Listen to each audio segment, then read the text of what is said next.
Assalamualaikum warahmatullahi wabarakatuh. Perkenalkan, nama saya Fadila Rahma Agustina Satria dari Prodi Administrasi Bisnis. Di video kali ini saya akan membahas dua hal penting dalam logika, yaitu term dan sesat pikir. Apa sih sebenarnya term itu? Dan bagaimana kita bisa mengenali kesalahan berpikir yang sering terjadi atau yang disebut juga sesat pikir? Yuk pelajari bareng-bareng.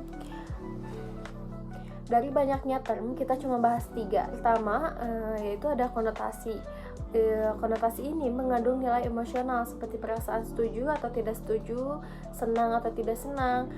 Bahkan dalam logika ini juga kita perlu perhatikan bagaimana cara memandang sesuatu realitas dengan menggunakan term yang mengandung konsep konkret dan juga yang mengandung konsep abstrak. Contohnya, Andi dituduh sebagai kambing hitam dalam masalah ini. Nah, dalam istilah kambing hitam ini yaitu orang yang disalahkan. Contoh yang kedua, Bunga Desa ini kini menjadi seorang dokter.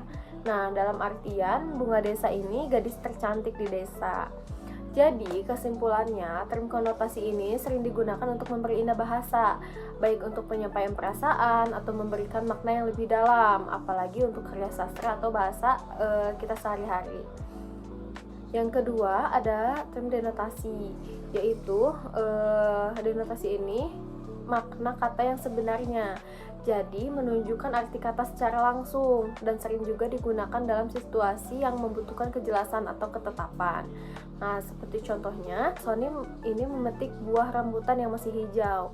Nah, kata denotasinya itu yaitu hijau adalah warna tumbuhan.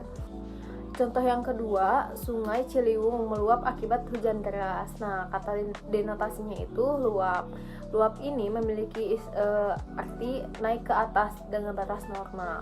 Jadi, kesimpulannya dari term denotasi ini yaitu sekelompok kata yang sifatnya wajar, apa adanya, dan sesuai dengan arti yang sebenarnya. Jadi, bisa disimpulkan dengan objek atau hal yang dimaksud oleh istilah. Yang ketiga yaitu ada predikamen, yang dimaksudnya itu ya cara beradanya sesuatu. Nah, hal ini juga proses penalaran atau yang pertama-tama ke arah pembentukan konsep atau pengertian yang lengkap. Dan ini juga membantu kita memahami bagaimana sesuatu itu ada sifat apa yang dimilikinya.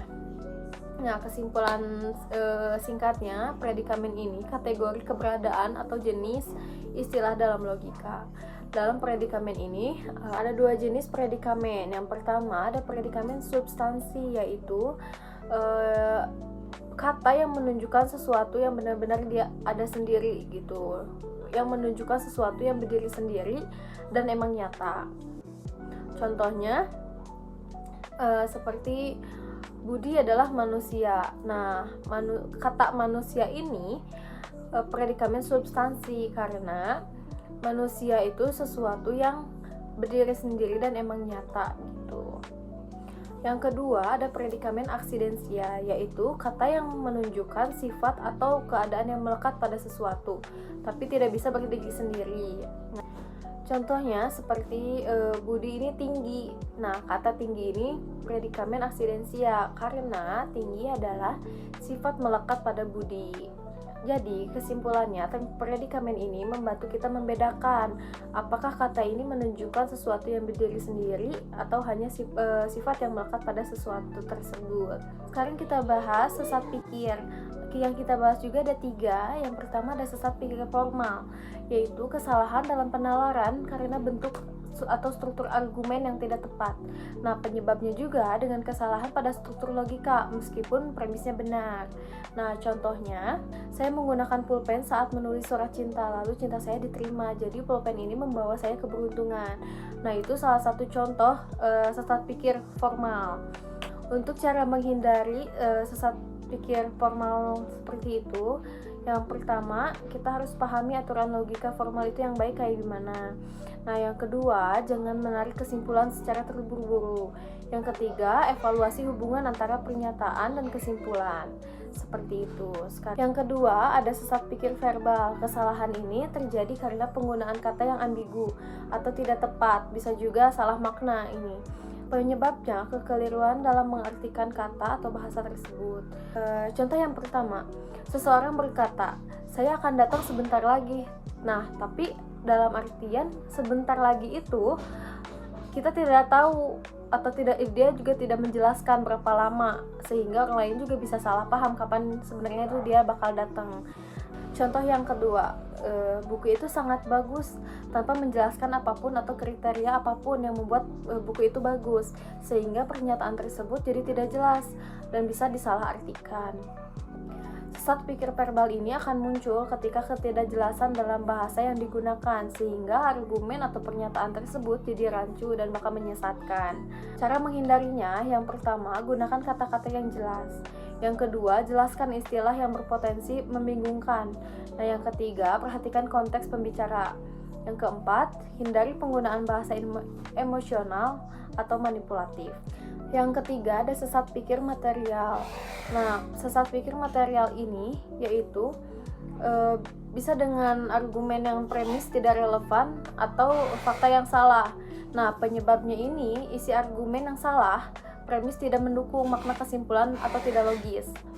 Contohnya, setelah melihat beberapa apel di keranjang ini besar-besar, maka semua apel yang di keranjang itu pasti besar semua. Nah, itu adalah kesalahan karena kesimpulan dibuat terlalu luas tanpa bukti yang cukup. Cara menghindarinya, yang pertama, berpikir kritis dan evaluasi argumen secara objektif. Yang kedua, tingkatkan pemahaman logika. Yang ketiga, gunakan bukti yang kuat dan relevan. Yang keempat, hindari generalisasi berlebihan. Nah, kesimpulan dari ketiga sesat pikir ini yaitu yang pertama, sesat pikir formal fokus pada kesalahan bentuk argumen. Nah, untuk sesat pikir verbal yaitu terjadi karena kesalahan penggunaan bahasa atau arti kata. Nah, yang ketiga, sesat pikir material ini muncul dari isi argumen yang salah atau tidak relevan. Demikian video kali ini, semoga bisa dipahami. Wassalamualaikum warahmatullahi wabarakatuh.